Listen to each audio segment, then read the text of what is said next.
Let's finally talk about some of the stuff that I learned in the second surah of the Quran, Al-Baqarah. So something I noticed straight away, and it's a theme that is heavily repeated in this surah, is the idea that Allah is extremely forgiving and extremely merciful. And we see this really early on with Adam and Eve. So the story is very similar to that one that is portrayed in the Christian Bible. So this is from verse 35, and it says, "We cautioned, O Adam, live with your wife in paradise and eat as freely as you please, but do not approach this tree or else you will be wrongdoers." So similar storylines, don't eat the fruit from this tree. Satan comes along, and what does he do? He deceives them, he tricks them into eating. But Satan deceived them, leading them to their fall from the blissful state they were in. And we said, "Descend from the heavens to the earth as enemies of each other. You will find that on the earth a residence and provisions for your appointed stay." And then we get to the good bit. It says, "Then Adam was inspired with words of prayer by his Lord, so he accepted his repentance. Surely he is the acceptor of repentance, most merciful." Adam and Eve sinned.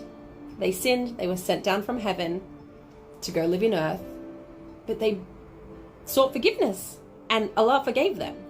So there is no concept of original sin. We don't inherit the sin of Adam and Eve.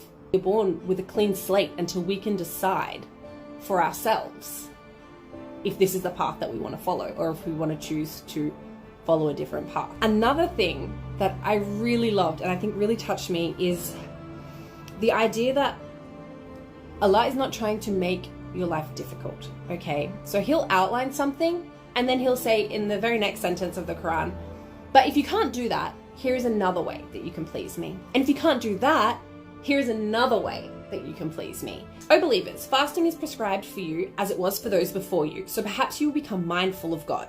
Fast a prescribed number of days, but whoever of you is ill or on a journey, then let them fast an equal number of days after Ramadan.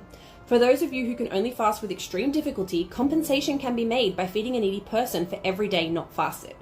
So there are several options there. If you can't fast immediately, fast later. And if you can't fast at all, then you can feed a needy person.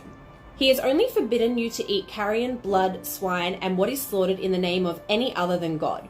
But if someone is compelled by necessity, neither driven by desire nor exceeding immediate need, they will not be sinful. Surely God is all-forgiving, most merciful. One last one.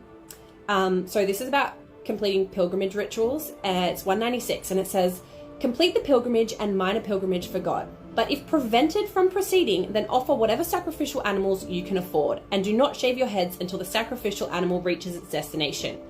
But if any of you is ill or has a scalp ailment requiring shaving, then compensate by either fasting, charity, or a sacrificial offering. Whoever cannot afford that offering, let them fast 3 days during the pilgrimage and then 7 days after returning home." So he just keeps giving you options, right? Like, do this thing to please me. And if you can't do it or you're unable to do it right now, do it later. Or if you can't do it at all, do something else. Like, I'm giving you options. And I think this actually really ties into one of the last verses. I think it's actually the very last one.